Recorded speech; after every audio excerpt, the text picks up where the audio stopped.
Good morning.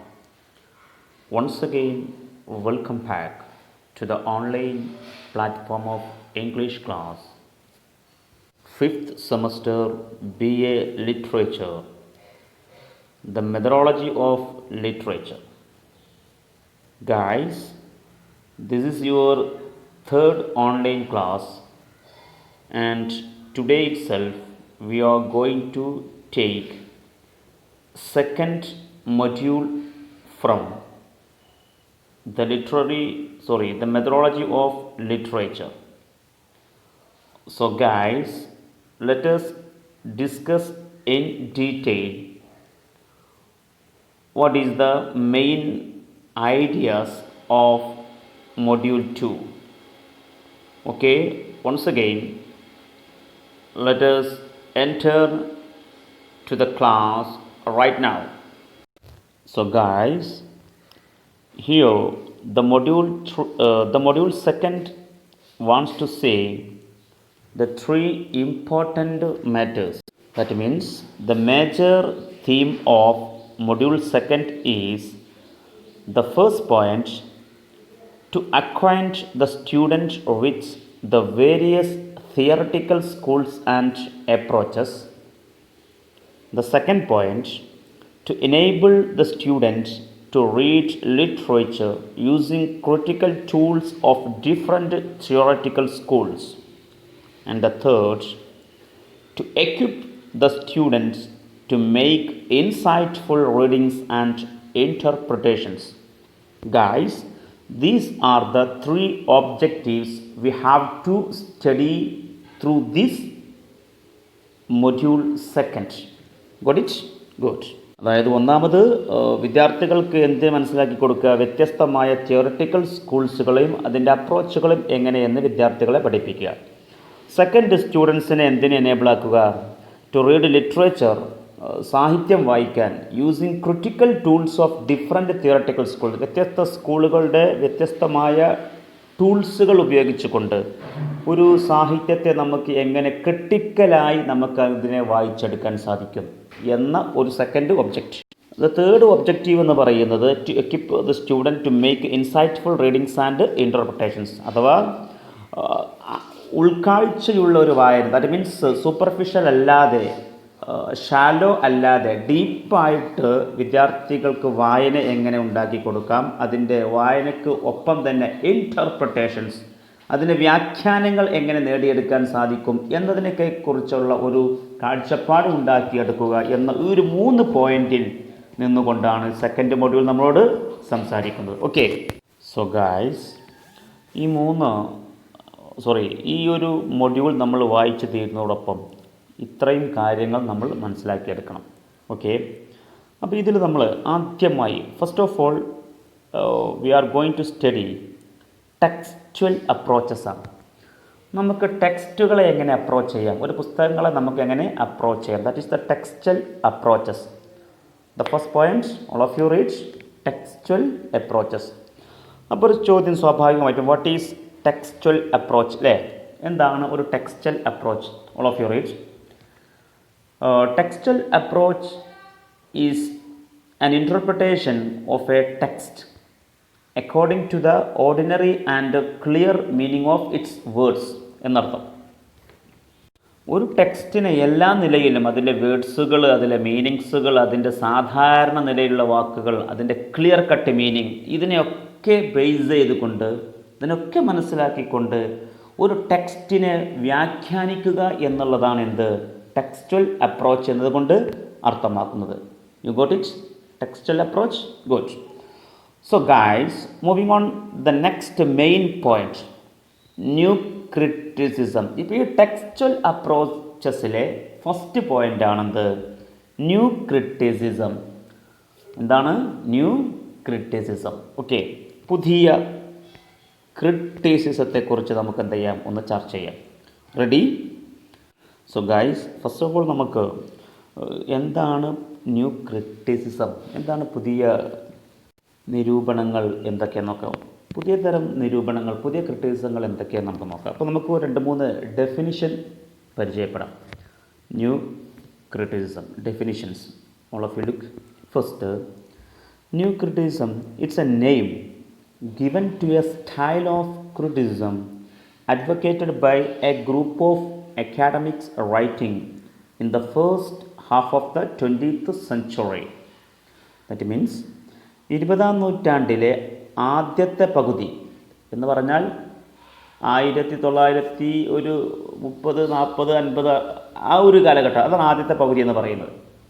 20-ാം നൂറ്റാണ്ടിലെ ആദ്യ പകുതിയിൽ ഒരു കൂട്ടം അക്കാഡമിക്സ് എഴുത്തുകാർ മുന്നോട്ട് വച്ച ഒരു സ്റ്റൈൽ ഓഫ് ക്രിറ്റിസിസമാണെന്ത് ന്യൂ ക്രിറ്റിസിസം എന്ന് പറയുന്നത്. അപ്പോൾ അതിലൊന്നുമില്ല, എന്തേ ഉള്ളൂ ഇതിൽ പറയാൻ. അഥവാ 20-ാം നൂറ്റാണ്ടിലെ ആദ്യത്തെ പകുതിയിൽ 1950-കൾക്ക് മുൻപ് ഒരു കൂട്ടം അക്കാഡമിക്സ് എഴുത്തുകാർ മുന്നോട്ട് വെച്ച ഒരു ശൈലിയാണ് ന്യൂ ക്രിറ്റിസിസം എന്നതുകൊണ്ട് അർത്ഥമാക്കുന്നത്. ഗുഡ്. ഓക്കെ ഗൈസ്, അപ്പോൾ നമ്മൾ ന്യൂ ക്രിറ്റിസിസം എന്നതിൻ്റെ ഒരു ചെറിയൊരു ഡെഫിനിഷൻ നമ്മൾ മനസ്സിലാക്കി. Moving on, next all of read, it's very important. New criticism is an American critical movement which began in the 1930s and played an important role in American literary criticism until the end of 1960s. Okay, അപ്പോൾ അതാണ് പറഞ്ഞത് ആദ്യ പകുതി എന്ന് പറയാൻ കാരണം. ശ്രദ്ധിക്കാം, NC എന്ന് വായിക്കാം. New criticism is an American critical movement. ഇത് അമേരിക്കയിൽ ഉടലെടുത്ത ഒരു ക്രിട്ടിക്കൽ മൂവ്മെൻറ്റാണ്. Okay, which began in the 1930s. 30കളിലാണ് ഇത് സ്റ്റാർട്ട് ചെയ്യുന്നത്. And played an important role in American literary criticism. 30കൾക്ക് ശേഷം അമേരിക്കയിലെ ലിറ്റററി ക്രിറ്റിസിസം വിഷയങ്ങളിൽ അതിന് വലിയൊരു സ്ഥാനമുണ്ടായിരുന്നു. മാത്രമല്ല until the end of 1960s, ഏതുവരെ? 1960 വരെ. അപ്പോൾ അമേരിക്കയിലെ ഈ ക്രിട്ടിക്കൽ മൂവ്മെൻറ്റായ ന്യൂ ക്രിറ്റിസിസം എന്ന് പറയുന്ന ഈ ഒരു മൂവ്മെൻറ്റ് തുടങ്ങിയത് 1930കളിൽ, അത് അവസാനിക്കുന്നത് 1960കൾ വരെയാണ്. 30 വർഷമാണ് അത് ലാസ്റ്റ് ചെയ്തത് എന്നർത്ഥം. ഓക്കെ, ഈ കാലഘട്ടം അത്രയും അമേരിക്കൻ ലിറ്റററി ക്രിറ്റിസിസത്തിലെ ഒരു ഇമ്പോർട്ടൻ്റ് റോള് എന്തിനുണ്ടായിരുന്നു?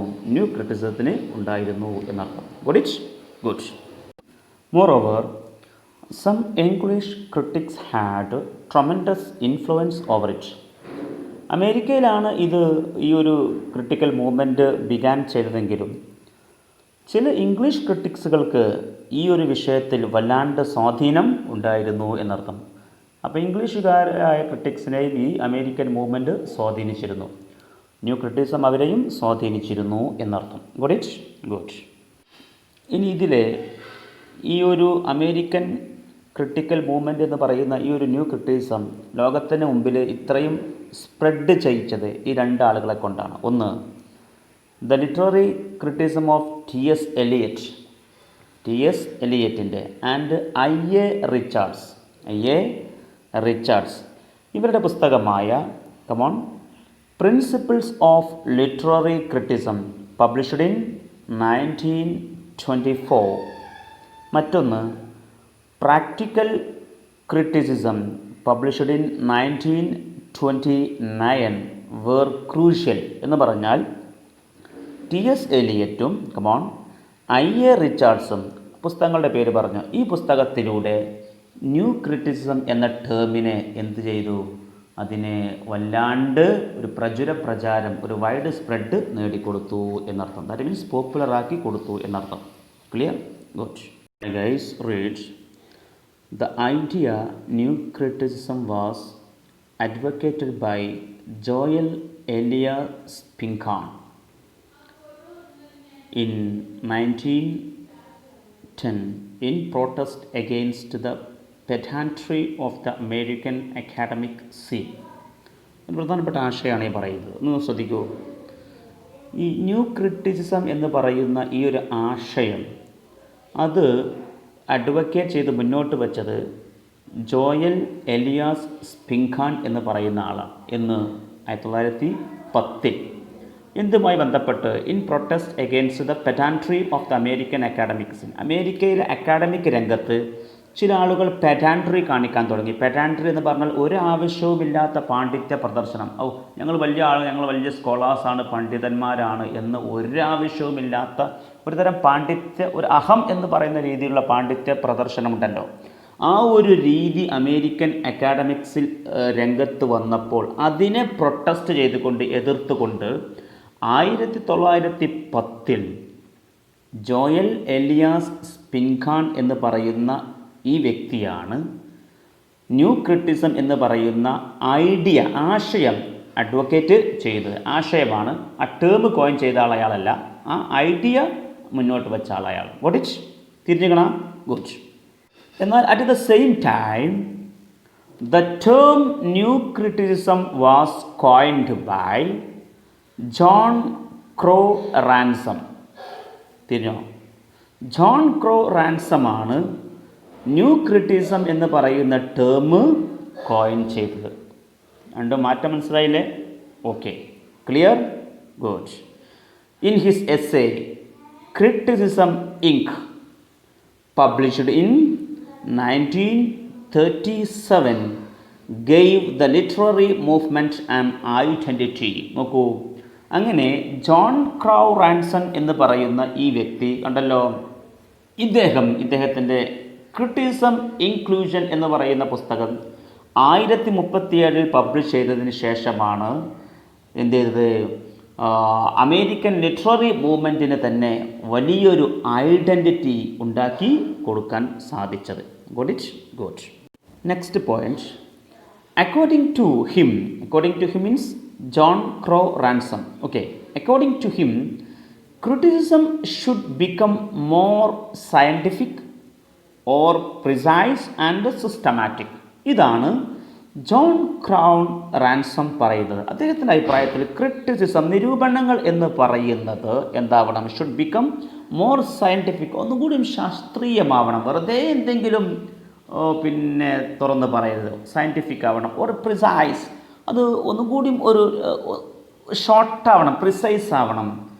ആൻഡ് സിസ്റ്റമാറ്റിക്, വളരെ സിസ്റ്റമാറ്റിക്കലുമായിരിക്കണം ക്രിറ്റിസം എന്നതാണ് ആരുടെ അഭിപ്രായം? Come on, John Crowe Ransom. Good. അങ്ങനെയാണ് the movement got its name from John Crowe Ransom's book the new criticism. John Crowe റാൻസമിൻ്റെ പുസ്തകമാണ് ദ ന്യൂ ക്രിറ്റിസിസം എന്ന് പറയുന്നത്. ആ പുസ്തകത്തിൽ നിന്നുമാണ് ഈ ഒരു പേര് ഈ മൂവ്മെൻറ്റിന് കിട്ടിയത് എന്നർത്ഥം. അപ്പോൾ ന്യൂ ക്രിറ്റിസിസം എന്ന ആ ഒരു പേര് കിട്ടിയത് തന്നെ ആരിൽ നിന്നാണ്? ജോൺ ക്രൗ റാൻസൻ്റെ പുസ്തകമായ ദ ന്യൂ ക്രിറ്റിസിസം എന്ന് പറയുന്ന പുസ്തകത്തിൽ നിന്നുമാണ് എന്നർത്ഥം. Got it? ഗുഡ്. ഈ ദ ന്യൂ ക്രിറ്റിസിസം എന്ന് പറയുന്ന പുസ്തകം പബ്ലിഷ് ചെയ്തതെന്ന 1941. ഓക്കെ, ഇനി ഒരു പ്രധാനപ്പെട്ട പോയിന്റ് നോക്കൂ.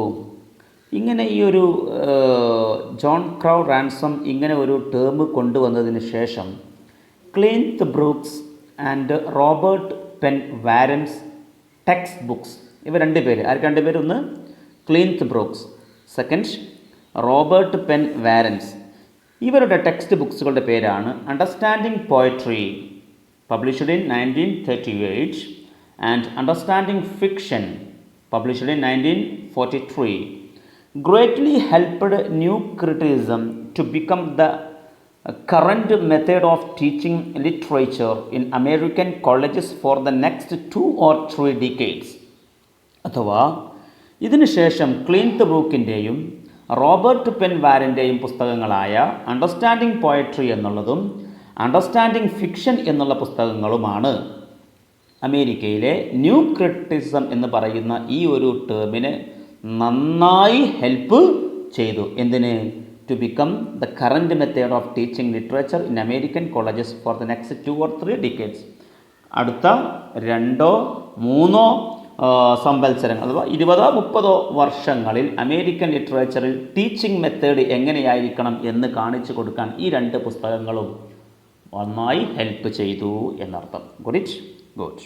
ഗൈസ്, ഇനി നമുക്ക് മറ്റു ഇമ്പോർട്ടൻ്റ് ക്രിട്ടിക്സ് ആരെ നോക്കാം. Other important new critics are Allen Tate, R P Blackmur and William K വിസ്മത്ത്. ഇവരാണ് നോട്ടബിളായ ഇമ്പോർട്ടൻ്റായ American new critics. Got it? Got. Okay guys, അപ്പോൾ നമ്മൾ ന്യൂ ക്രിറ്റിസിസം എന്താണ്, ടെക്സ്റ്റൽ അപ്രോച്ചസ് എന്താണ്, ആരാണത് കോയിൻ ചെയ്തത്, എവിടെയാണ്, എത്ര കാലമാണ്, എങ്ങനെയൊക്കെ എന്നുള്ള വിഷയങ്ങളൊക്കെ നമ്മൾ പഠിച്ചു കഴിഞ്ഞു. ഓക്കെ, ഇന്ന് നമ്മൾ പഠിക്കാൻ പോകുന്നത് ഈ ന്യൂ ക്രിറ്റിസിസത്തിൻ്റെ പ്രധാനപ്പെട്ട ചില സവിശേഷതകൾ എന്തൊക്കെയെന്നുള്ളതാണ്. ഓക്കെ, അത് ന്യൂ ക്രിറ്റിസിസം എന്നൊരു പുതിയ ടേം വരുമ്പോൾ അതിന് ചില പ്രത്യേക സ്വഭാവങ്ങൾ കാണണമല്ലോ. ഓക്കെ, അപ്പോൾ അതിൻ്റെ ചില ഇമ്പോർട്ടൻ്റ് ഫീച്ചേഴ്സ് നമുക്കൊന്ന് നോക്കാം. Reads the following are some of the important features of new criticism. താഴെ പറയാൻ പോകുന്നത് ന്യൂ ക്രിറ്റിസിസത്തിൻ്റെ ചില പ്രധാനപ്പെട്ട ഫീച്ചേഴ്സ്, സ്വഭാവ സവിശേഷതകൾ എന്ന് നമുക്ക് നോക്കാം. നമുക്കൊരു 4 പോയിൻറ്റ്സുകളാണ് പറയാൻ പോകുന്നത്. Okay, the first point, read on. They considered a poem or a literary work in isolation as a self-contained object.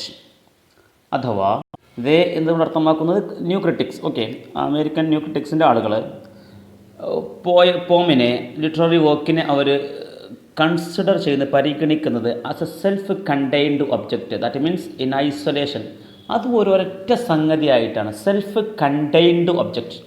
That means അത് സെൽഫാണ്, അത് വേറിട്ട ഒന്നാണെന്ന് അർത്ഥം, ഒരു ഒബ്ജക്റ്റാണ്.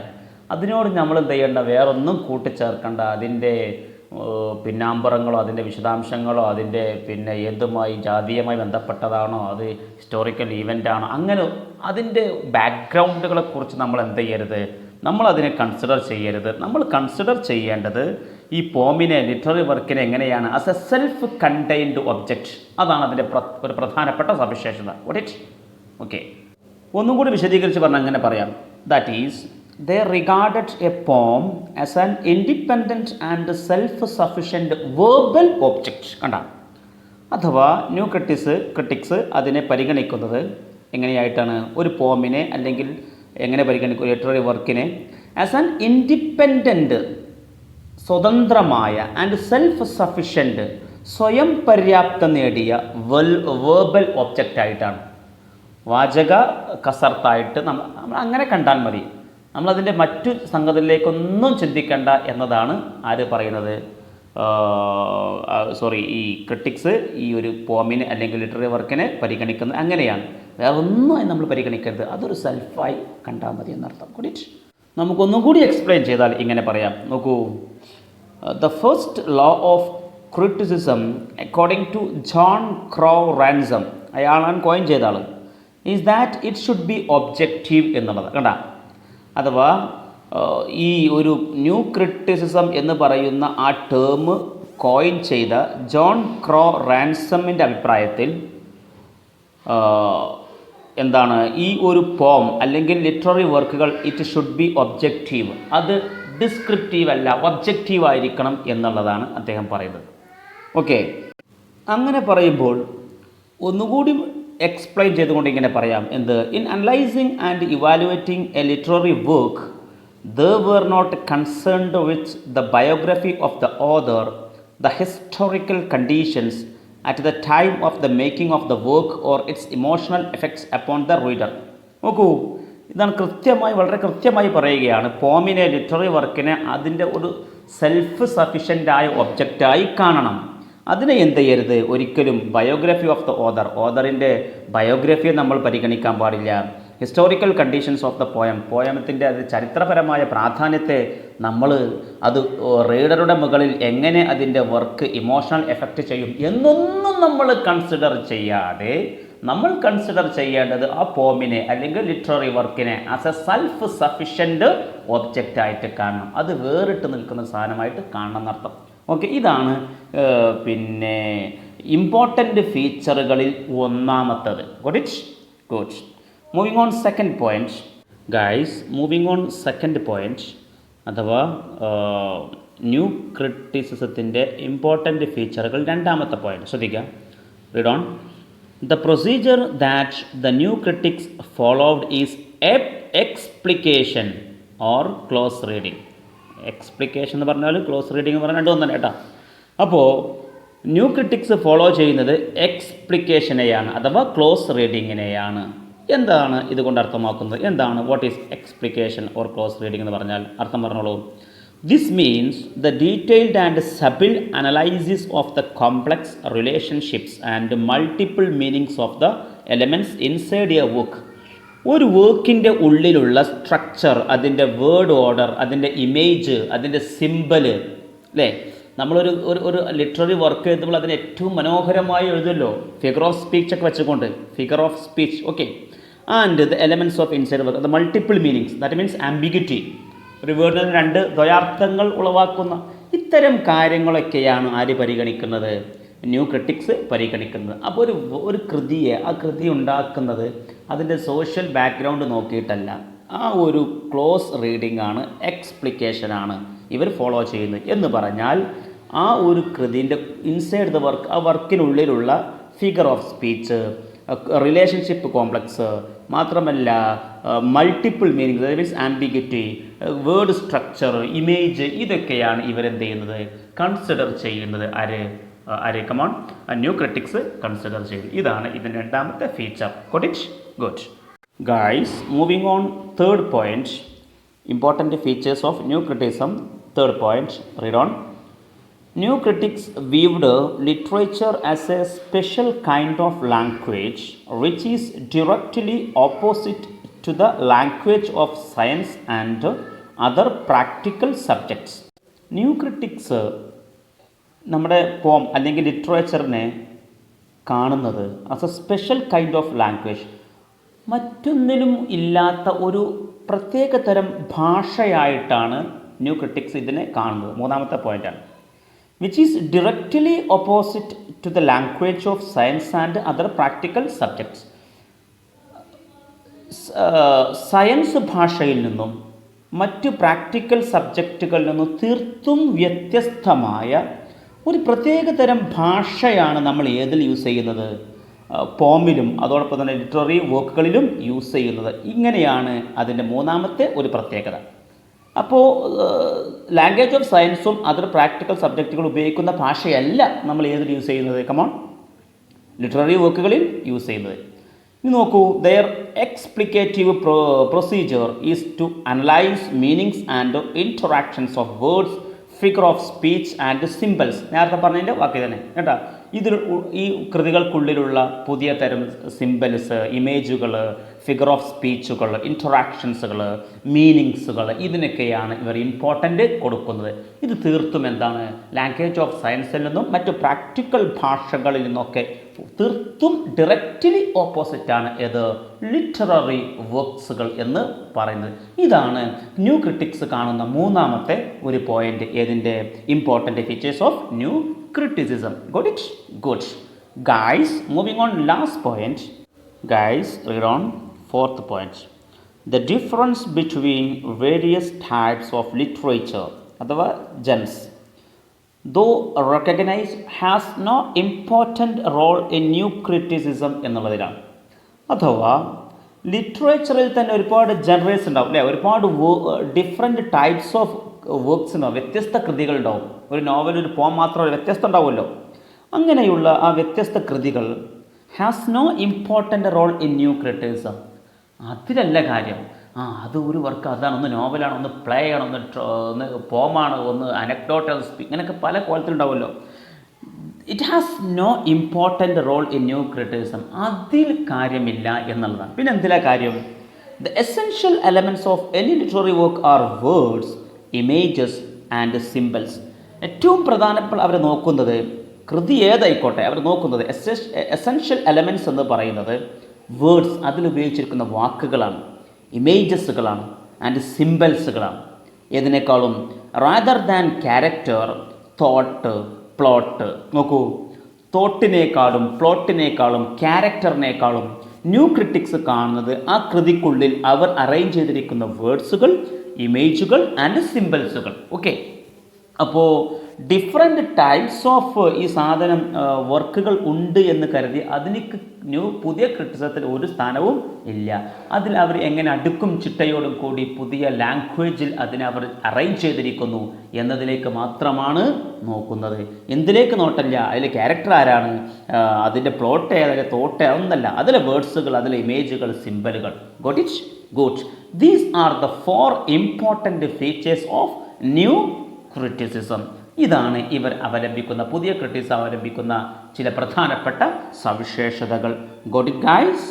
ഗുഡ്.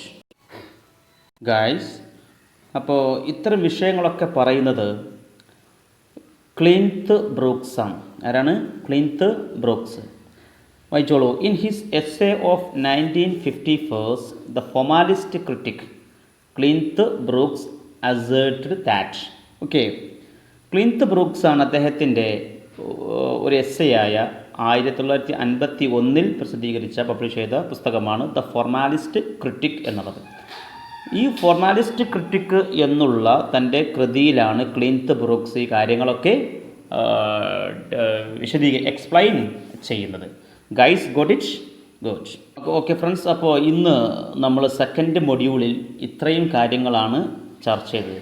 ഒന്ന്, ടെക്സ്റ്റൽ അപ്രോച്ചസ് എന്തെന്ന് പറഞ്ഞു, നിങ്ങളത് മനസ്സിലാക്കിയിട്ടുണ്ടാവും. 2, ന്യൂ ക്രിറ്റിസിസം, അതിൻ്റെ ഡെഫിനിഷൻ പറഞ്ഞു, അത് എന്താണ്, അത് എവിടെയാണ് അത് ഒറിജിനേറ്റ് ചെയ്തത്, എന്നാണ്, ഏത് മുതൽ ഏത് വരെ എന്നൊക്കെ പറഞ്ഞു. ആ വിഷയങ്ങളൊക്കെ നിങ്ങൾ മനസ്സിലാക്കി വെക്കുക. ഓക്കെ, പിന്നീട് TS എലിയറ്റ്, IR റിച്ചാർഡ്സിനെ പോലെയുള്ള ആളുകളാണ് ഈ ഒരു ന്യൂ ക്രിറ്റിസിസം പ്രചാരം നേടാനുള്ള ഒരു സ്കോപ്പ് ഉണ്ടാക്കി കൊടുത്തത് എന്നും നമ്മൾ ചർച്ച ചെയ്തു. പിന്നീട് ഈ ആശയം മുന്നോട്ട് വെച്ച ആളെ പറഞ്ഞ ആരാണ്? ജോയൽ എലിയാസ് സ്പിങ്കാമാണ്, 1910 എന്ന് പറഞ്ഞു അല്ലേ. എങ്ങനെയാണ് പെഡാൻട്രി, അമേരിക്കയിലെ അക്കാഡമിക് സീനിലുള്ള പെഡാൻട്രിക്കെതിരെയായിട്ട്, പെഡാൻട്രി എന്ന് പറഞ്ഞാൽ ഒരു കാര്യവുമില്ലാതെയുള്ള പാണ്ഡിത്യ പ്രദർശനത്തിന് പറയുന്നതാണ് പെഡാൻട്രി, നിങ്ങൾ പഠിച്ചിട്ടുണ്ട്. പിന്നീട് നമ്മൾ ഈ ടേം കോയിൻ ചെയ്തത് ആരാണെന്ന് പറഞ്ഞു. ആരാണ്? ജോൺ ക്രൗ റാൻസം ആണെന്ന് പറഞ്ഞു. ഓക്കെ, ഇങ്ങനെ പോന്ന് നമ്മൾ അവസാനം പറഞ്ഞ കാര്യങ്ങളാണ് ഈ ക്രിട്ടിക്സ് മുന്നോട്ട് വെച്ച പ്രധാനപ്പെട്ട important features of new criticism എന്തൊക്കെയെന്നും നമ്മൾ ചർച്ച ചെയ്തു. ഓക്കെ, അപ്പോൾ ഇത്രയും കാര്യങ്ങൾ, 4 കാര്യമാണ് പ്രധാനപ്പെട്ടത്. ഇതാണ് ഇതിന് ഏറ്റവും പ്രധാനപ്പെട്ട 4 important features of new criticism. ഇത് നിങ്ങൾ മനസ്സിലാക്കി വെക്കുക. Okay guys, with this we are going to stop our today's class itself. നമ്മൾ ഇന്നത്തെ ക്ലാസ് ഇവിടെ അവസാനിപ്പിക്കാൻ പോവുകയാണ്. So let us see, wait and see, intentional and affective fallacy. എന്താണ് ഇൻറ്റൻഷണൽ ആൻഡ് അഫക്റ്റീവ് ഫാലസി എന്നുള്ളത് തുടർന്ന് അങ്ങോട്ട് നമുക്ക് നെക്സ്റ്റ് ക്ലാസ്സുകളിൽ ഡിസ്കസ് ചെയ്യാം. ഒരുപാട് കാര്യങ്ങൾ ചർച്ച ചെയ്യാനുണ്ട്. അപ്പോൾ നിങ്ങൾക്ക് ഇത്രയും കാര്യങ്ങൾ മനസ്സിലായിട്ടുണ്ടാവുമെന്ന് പ്രതീക്ഷിക്കുന്നു. സോ ഗൈസ്, ടുഡേ നമുക്ക് ക്ലാസ് ഇവിടെ വൈൻഡപ്പ് ചെയ്യാം. എല്ലാവർക്കും നല്ലൊരു ദിവസം നേരുന്നു. Thank you. Have A nice day.